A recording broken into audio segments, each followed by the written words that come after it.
Aí, prontinho. Pessoal, muito boa tarde a todos. Estamos aqui mais uma vez no nosso ambiente virtual para a correção comentada da nossa segunda verificação de aprendizagem. Seguindo, eu vou convidar, então, assim, como é que vai ser a dinâmica hoje da nossa correção? Como a gente sempre tem feito, tá? Vocês vão me ajudar conduzindo a correção e qualquer dúvida podem perguntar e alguma coisa também, algum fato que eu achar que tem que fazer algum comentário, eu, a professora Denise, iremos realizar, tá? Então, eu vou convidar primeiramente a Raniele para ler a questão número 1. Paciente masculino, 14 anos, relata aparecimento... só um minutinho. Relata aparecimento de bolinha crescendo na boca há uma semana.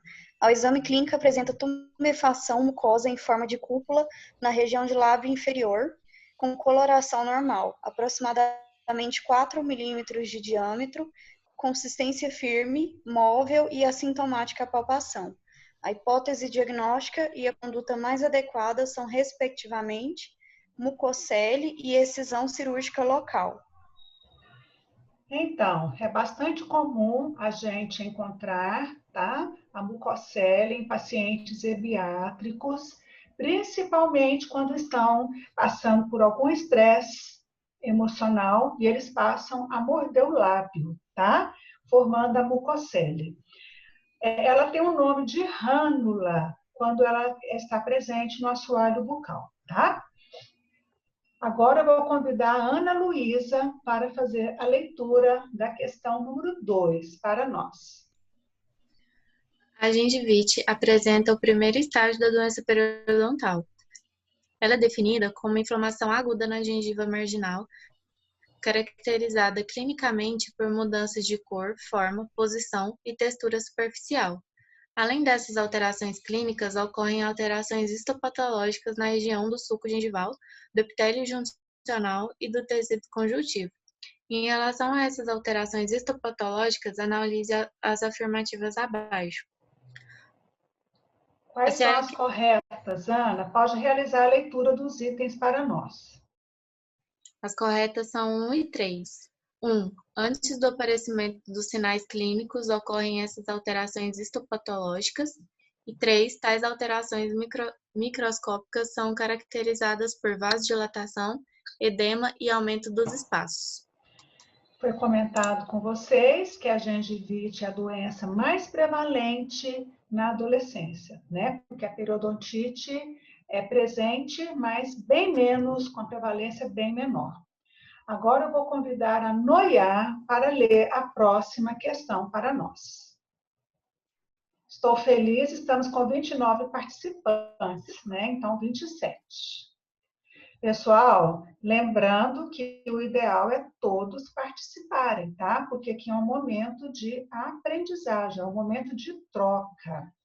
Vamos lá, Noia, questão número 3.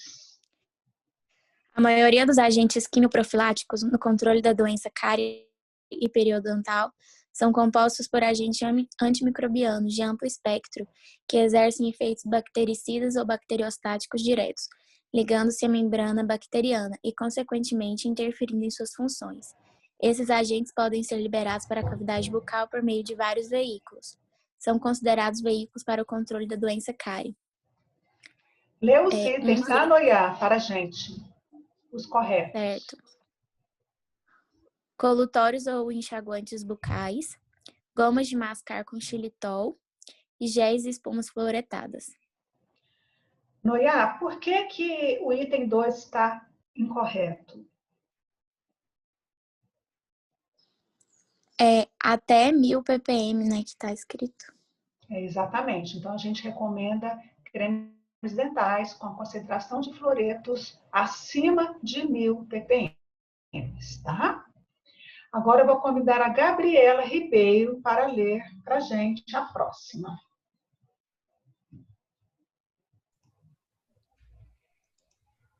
As substâncias químicas para o controle do biofilme dental podem ser utilizadas em condições específicas. Alguns fatores são desejáveis em escolha de uma substância química para o controle do biofilme dental, considerando as características do meio bucal. Marque a alternativa que não representa uma característica na escolha dessa substância. É para ler todas? Não, vamos ler a correta e se alguém quiser fazer algum comentário complementar ou que tenha causado alguma dúvida, é só abrir o microfone e falar, tá bom? Qual que é que não representa, então? Ser instável à temperatura ambiente. Certo. Em relação, pessoal, às substâncias químicas, está claro qual que é o padrão ouro, gente, em substância química que nós utilizamos em odontologia? Qual é? A clorexidina, porque ela possui uma alta substantividade, tá? Que é o poder que a substância fica na forma ativa na cavidade bucal. Agora eu vou convidar o João Carlos para ler a próxima questão para a gente.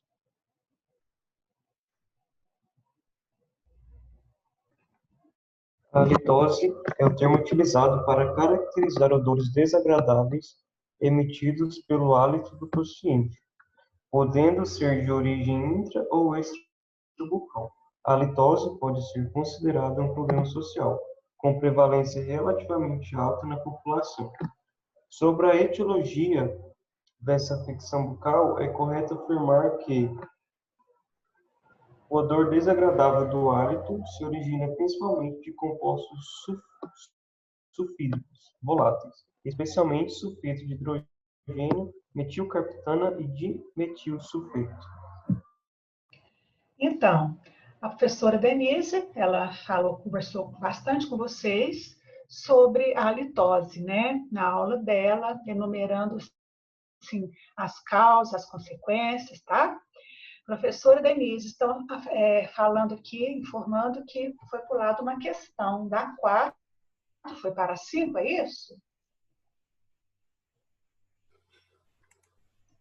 Eu vou voltar, deixa eu ver. Da 4 foi para 6, né? É. Aí. Bom, agora eu vou convidar a Mariana Bonifácio para ler essa questão para a gente. O biofilme dental é o agente responsável pelo início e desenvolvimento das duas doenças mais prevalentes na cavidade bucal. A cárie e a doença periodontal. Logo, a remoção desses agentes é de suma importância para a prevenção e controle dessas doenças. O combate ao biofilme dental é feito principalmente pela remoção mecânica, que é realizada pelo próprio paciente através da escovação e uso do fio dental. No entanto, muitas vezes somente a utilização desses métodos são insuficientes para uma perfeita higienização. Temos, então, substâncias químicas que atuam como coadjuvantes no processo de controle dessas doenças e têm como indicação para o seu uso. Adjunto no controle mecânico, ausência da coordenação motora, doenças periodontais agudas, após as cirurgias, diminuir a dispersão dos micro-organismos por aerosóis. Em relação aqui, por que não é indicado tanto em doenças periodontais crônicas? Porque as doenças periodontais crônicas vai ter que ter um tratamento mais invasivo, né? Com raspagens, tá? Então, tem profissional que indica e tem outros que não, porque precisa de um procedimento mais invasivo quando é uma doença crônica. Alguma dúvida em relação à questão número 5? Só complementar uma coisa, Diana, que agora, na época da pandemia, né, um dos protocolos para a utilização desses agentes para diminuir essa dispersão de micro-organismos pelos aerosóis. A gente tem feito isso como protocolo no atendimento dos nossos pacientes. E a gente até acredita que é uma conduta que irá ficar, né? Como Uhum. protocolo de rotina, né, Dê? Sim.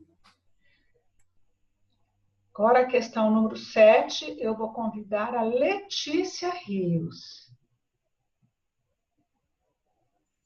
Sobre o tema halitose, assinale V as afirmativas verdadeiras e F as afirmativas falsas. A primeira, a maioria das causas da halitose é de origem não bucal e ela pode ser proveniente de distúrbios nos tratos respiratórios e digestivos, distúrbios patológicos gerais e psicológicos. Seria falsa. O paciente portador de diabetes mellitus apresenta alterações importantes na cavidade bucal que podem levar ao diagnóstico da doença, além da halitose cetônica, característica presente quando o paciente está descompensado. Verdadeiro. Variações no hálito normal do paciente podem estar relacionadas à hora do dia, idade, períodos de fome ou de jejum e ciclos fisiológicos da mulher, tais como período menstrual, gravidez e lactação.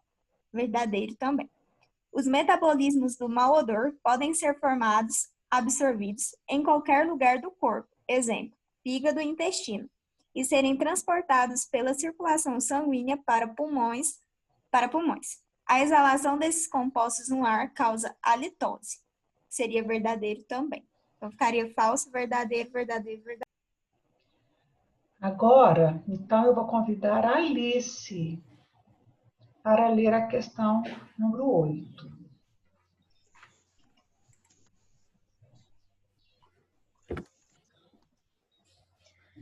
Em relação à litose, considere as afirmativas a seguir. O mau hálito corresponde ao odor desagradável expelido através da boca ou das fossas nasais, devido à presença de moléculas de mau odor oriundas desses locais ou atingindo-os a partir dos pulmões. A halitose matinal provavelmente ocorre também em função da diminuição do fluxo salivar durante o sono e do acúmulo e putrefação de células epiteliais descamadas, alimento e saliva. 3. Depois da presença dessa burra lingual, a segunda grande causa de halitose se deve à destruição de tecidos, como no caso de doença periodontal ou cárie dental. E 4. O sulfidreto e outros compostos voláteis de enxofre são os principais responsáveis pelo hálito forte e desagradável. Está correto todas as alternativas. Tudo certo, pessoal? Alguma dúvida? Se tiver alguma dúvida, gente, em relação à halitose, pode fazer as perguntas aqui. Mas eu acho que na nossa aula ficou bem definido todas as características. Todo mundo lembra o que é aquelas siglas CVS? Todo mundo lembra? Não é CVC não, viu? Os compostos sulfurados voláteis. Todo mundo guardou na cabecinha?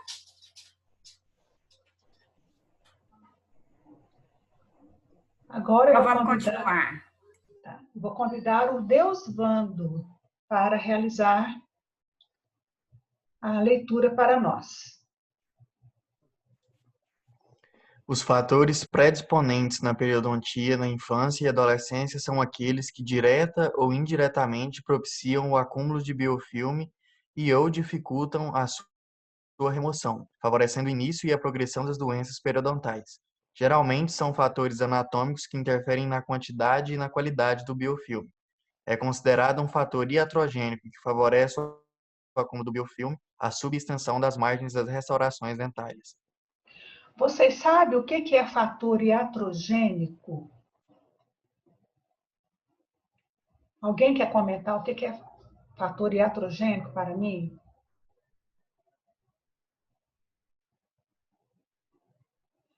Então, pessoal, o fator iatrogênico é aquele fator ocasionado que nós profissionais ocasionamos, tá? Então, no caso aqui, foi uma subextensão das margens, tá? Então, o que é subextensão? Teve um excesso, né?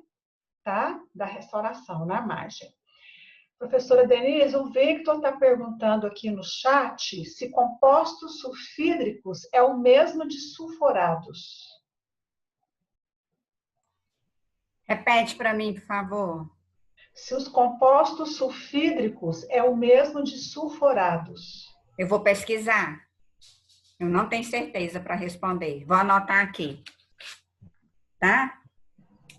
Sulfídrico Agora, e sulfurado. Sulfídricos e sulfurados. Qual que é a diferença?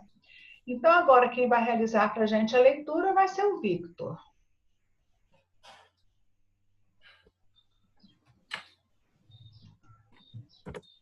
Essa questão já foi. Só um pouquinho. É outro. Só um pouquinho. É que eu voltei aqui, eu mexi. Espera aí. É a 10 agora.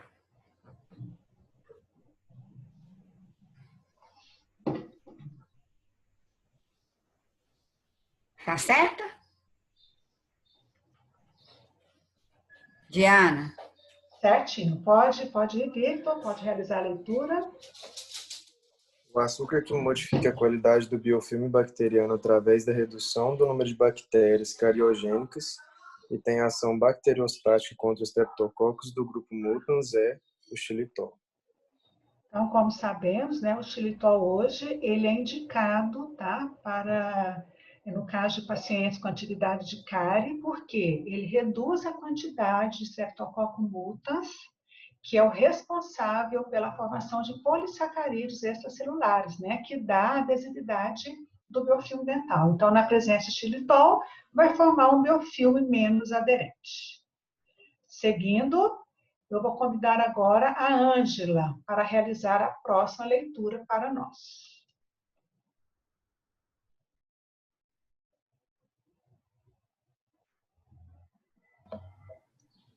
Paciente do sexo feminino, 18 anos de idade, estudante, procurou o atendimento odontológico queixando-se de dor aguda na região anterior.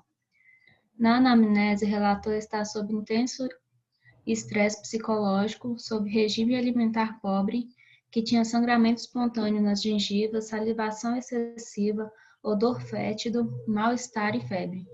Ao exame clínico extrabucal, constatou-se linfadenopatia nos gânglios linfáticos submandibulares e estado febril. Ao exame clínico e radiográfico bucal, observou-se destruição tecidual com perda de inserção na região de molares e incisivos e presença de lesões ulceradas cobertas por pseudomembrana e sangramento espontâneo. Esse conjunto de sinais e sintomas associados é compatível com o diagnóstico de periodontite necrosante. Alguma dúvida? Vou convidar agora a Érica para ler a próxima questão para nós. Paciente do sexo feminino, 18 anos de idade, estudante, procurou atendimento odontológico. Peraí, essa. Tá, estava repetindo. Seguindo. Ai, meu Deus. É porque não trocou, né? Não trocou o slide. E olha que vai ser a mesma coisa. Eduardo é adolescente de 14 anos que vive em um abrigo de menores carentes na cidade de Anápolis. Sob a tutela do Estado, pois foi abandonado por sua mãe, que é usuária de drogas. Durante a sua consulta na faculdade de odontologia, alguns sinais e sintomas foram observados.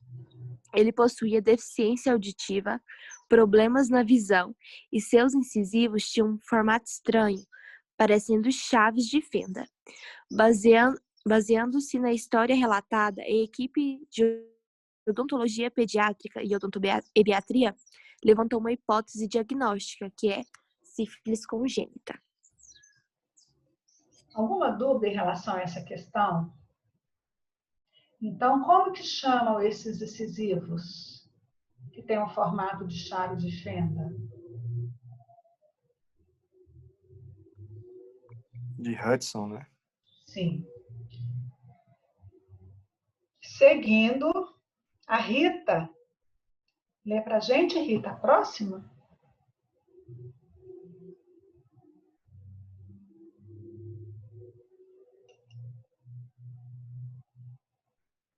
Rita não está aí. A Gabriela Ribeiro.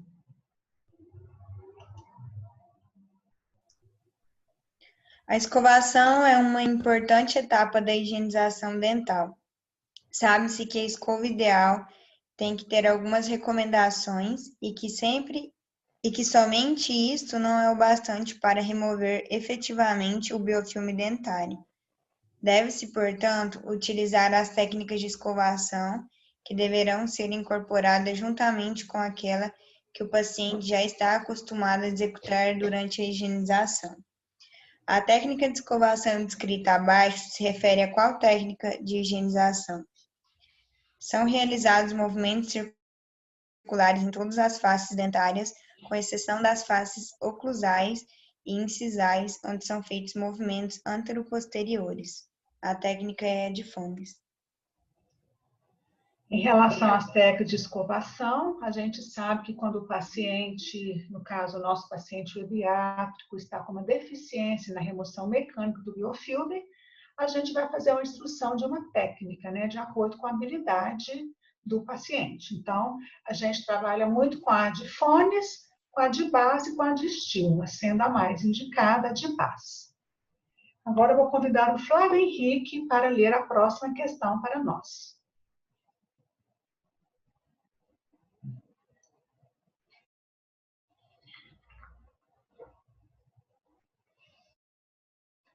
O Lucas está presente? Letícia? Oi, eu estou. Você faz para a gente ler a leitura? Sim. Estudos direcionados a agentes para o controle químico do biofilme dental têm demonstrado que o mais efetivo para reduzir o biofilme suorogengival e gengivite associado ao método mecânico é, no caso aí, clorexidina. Então, também bem tranquila a questão, né? Lembrando que a clorexidina é o padrão ouro, né, em odontologia. Agora eu vou convidar o Carlos, se ele estiver presente, para realizar para nós a leitura.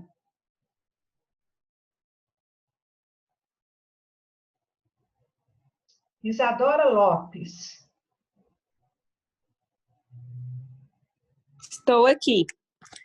Refrigerantes são bebidas sem nenhum valor nutricional. Toda a caloria de um refrigerante comum vem do açúcar nele adicionado. Infelizmente, grande parte da população, incluindo crianças e adolescentes, consome altos níveis desse produto. Em relação aos danos na dentição que pode ser causado pelo consumo excessivo de refrigerantes, pode-se citar erosão e cárie dentária.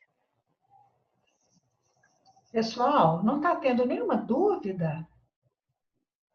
As questões foram claras, as abordagens foram feitas de acordo com o conteúdo ministrado, está tudo certo? Está tudo tranquilo por enquanto, professor, nenhuma dúvida. Então, tá.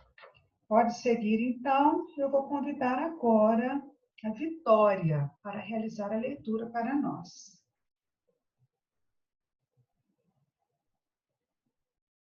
Maria Júlia.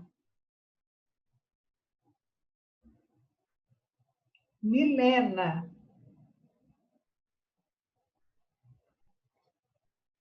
Isis. Estão todos ganhando falta, né? Que chama e não responde? Fabiola. Cadê o pessoal? Fabiola. Então, eu vou convidar a Alice para realizar para nós. Entre as técnicas de higiene bucal, a técnica de escovação que se executa com a escova em um ângulo de 45 graus em relação à gengiva, em suave pressão e movimentos vibratórios curtos, seguidos de movimento vertical de varredura em direção às pontas dos dentes, nas faces voltadas para a bochecha, nas faces internas e nas faces de mastigação de cada dente, denomina-se técnica de base modificada. Certinho. Então, agora, eu vou chamar aqui, que se pronunciou aqui no chat, o João Victor, tá? Para realizar a próxima também. E a Milena falou aqui que ela está sem microfone, tá? Então, João Victor, faz a leitura para nós, por favor. Paciente com 12 anos de idade, sexo feminino, utiliza aparelho ortodôntico fixo. O exame clínico mostra biofilme sobre as superfícies dentárias e manchas brancas ativas nas superfícies vestibulares dos molares superiores e inferiores. As manchas brancas são produzidas quando há predomínio da dissolução mineral do dente, na tentativa de se estabelecer o equilíbrio físico-químico na cavidade bucal. É o que a gente tem trabalhado com vocês desde a pré-clínica 2, que a doença cárie é uma doença biofilme açúcar dependente e ela é provocada pelo desequilíbrio no processo desremineralização. Agora eu vou convidar a Débora para realizar a leitura da questão número 18. O controle do biofilme dental é feito principalmente pela remoção mecânica, que é realizada pelo próprio paciente através da escovação e uso do fio dental. No entanto, muitas vezes, somente a utilização desses métodos são insuficientes para uma perfeita higienização.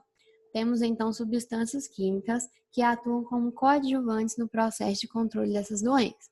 É correto afirmar que o digluconato de clorexidina é uma substância química aniônica com ação fúngica, bacteriostática e bactericida, capaz de eliminar tanto bactérias gram-positivas quanto gram-negativas. Tá, onde que está o erro na 1? Quem sabe onde está o erro da afirmativa? Sabe, Deusvando? Então, Eu não pessoal, tenho certeza, professora. Pode falar. Mas eu acho que ele tem efeito só bactericida, bacteriostático não. Olha, Não tenho na certeza. realidade, ele em baixas concentrações é bacteriostático, em altas concentrações é bactericida, mas a clorexidina é uma substância catiônica. Lembra? Por quê? As superfícies dentais, as mucosas, é uma superfície aniônica, tá bom? O erro está aqui, certo? Tá bom. Continuando. A substantividade é uma das propriedades mais importantes de um agente antimicrobiano, pois determina o tempo que a substância permanece ativa na cavidade bucal. Está certo ou errado? Sim, ela está correta, né? Tá certo, porque assim, a gente não vai ficar somando aqui, nós vamos só comentar as corretas e as erradas, onde está o erro. Seguindo. 5. Substâncias antimicrobianas podem ser usadas substituindo o controle mecânico, pois possuem propriedades bactericidas em grandes concentrações e bacteriostáticas em pequenas concentrações. Onde está o erro da afirmativa? Nada substitui o controle mecânico, elas são só adjuvantes. Exato. As substâncias químicas. Correto. 7. O xilitol é um adoçante natural com atividades anticariogênicas. Possui a ação bacteriostática contra os streptococcus do grupo mutans. Diminui a quantidade de polissacarídeos insolúveis e aumenta a de polissacarídeos solúveis, resultando em biofilme menos aderente de fácil remoção. Essa foi o que eu comentei agorinha, né, com vocês, tá? Seguindo. 9. O triclosan é um agente antimicrobiano de baixa toxicidade, largo espectro de ação, depois o flúor, representa um dos principais ingredientes ativos dos cremes dentais. Certo ou errado? Essa eu não sei dizer, professora. É um agente antimicrobiano, correto. Baixa toxicidade, correto. Largo espectro de ação, correto. Depois do flúor, correto também, né? Porque hoje uma das condições para a gente fazer prescrição de um creme dental é que ele seja fluoretado, tá? Certo? Seguindo. A clorexidina pode ser utilizada na forma de bochechos em períodos pós-operatórios na frequência de 3 vezes ao dia, imediatamente após a higiene bucal com creme dental. Certo ou errado? Correto. Tá correto? Quem discorda? O que eu falei da clorexidina? Ela tem uma alta substantividade, com o poder, né, de ter sua formativa até 12 horas. Se até 12 horas, então a frequência é de 2 vezes ao dia, tá? E não 3 vezes ao dia, como está falando aqui no enunciado, certo? Agora, os outros colitórios, que têm uma substantividade mais alta, vai ter que ser prescrito 3 vezes. Por isso que a gente escolhe a clorexidina, tá? Um dos motivos também é esse. Agora eu vou convidar o Davidson, está presente para realizar a leitura da questão 19. Isabela Teixeira.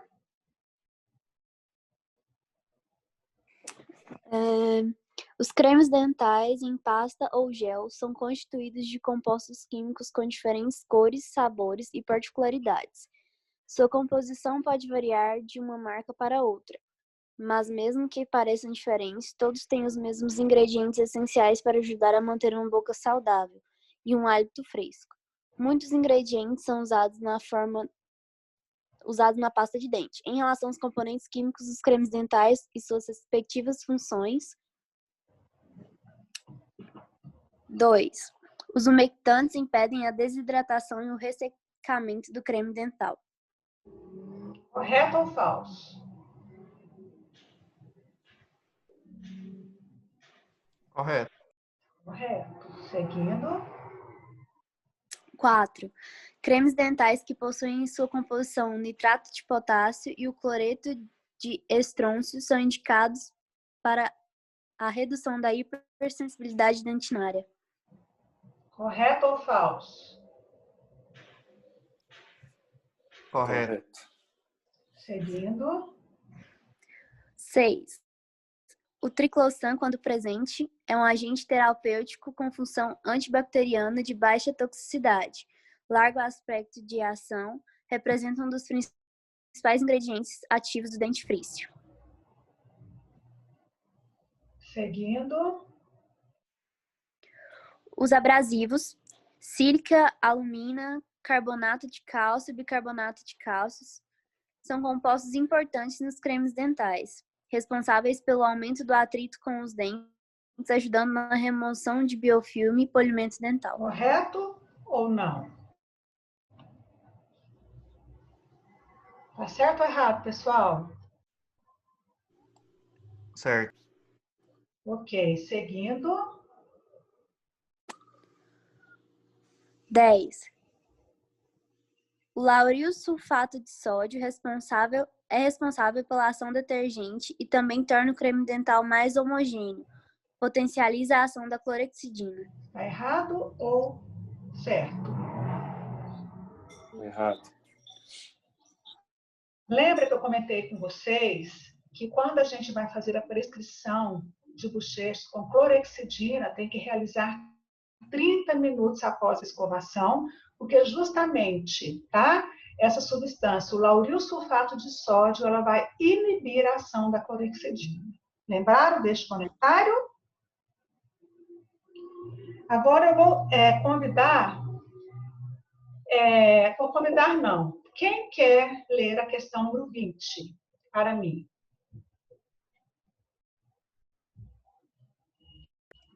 Eu leio. Ninguém? Quem? Deusvando. Vamos lá, Deusvando.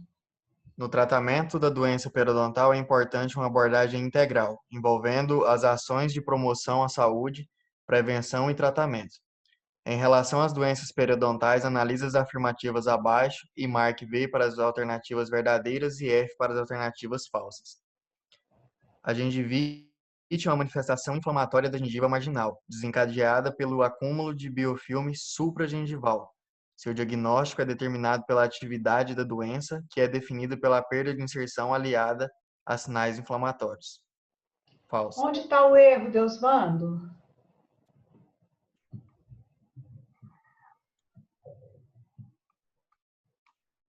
Quem quer falar onde está o erro? Perda de inserção. Perda de inserção, eu ia chutar isso também. É isso mesmo, porque quando tem perda de inserção, não é gengivite mais. É periodontite, né? Que é uma doença, que a periodontite é uma doença periodontal, que ela destrói, né? Os tecidos que suportam o dente, no caso, ligamento, osso alveolar, tá certo?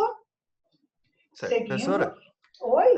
só uma dúvida. Na nova classificação periodontal de 2018, se não me engano, eu posso ter uma gengivite com a perda de inserção, que vai ser uma gengivite associada à placa em periodonto reduzido, certo? É porque é o seguinte, aqui na odontopediatria, nós não estamos trabalhando com a classificação, que essa é a parte da periodontite, da pero, né?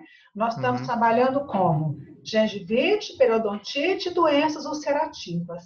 Ah, certo. Tá Beleza. certo? Uhum. Seguindo. Ok. Só um pouquinho. Só um pouquinho. Nós ainda estamos estudando, porque ainda está causando controvérsia ainda em diversas áreas. Então, a gente ainda não está citando essa nova nomenclatura, porque a gente ainda não está seguro, tá, Deusvando? Ok, professor. Mas a gente está aprendendo junto. Mas você viu na aula que não foi nem citado, que a gente trabalhou só com essas nomenclaturas? Tá? Ok. Ó, a reunião vai cair, vamos entrar de novo, tá? Só para eu responder e a gente falar um pouquinho do Tem aviso importante. Vai ter aviso importante sobre o seminário, tá bom?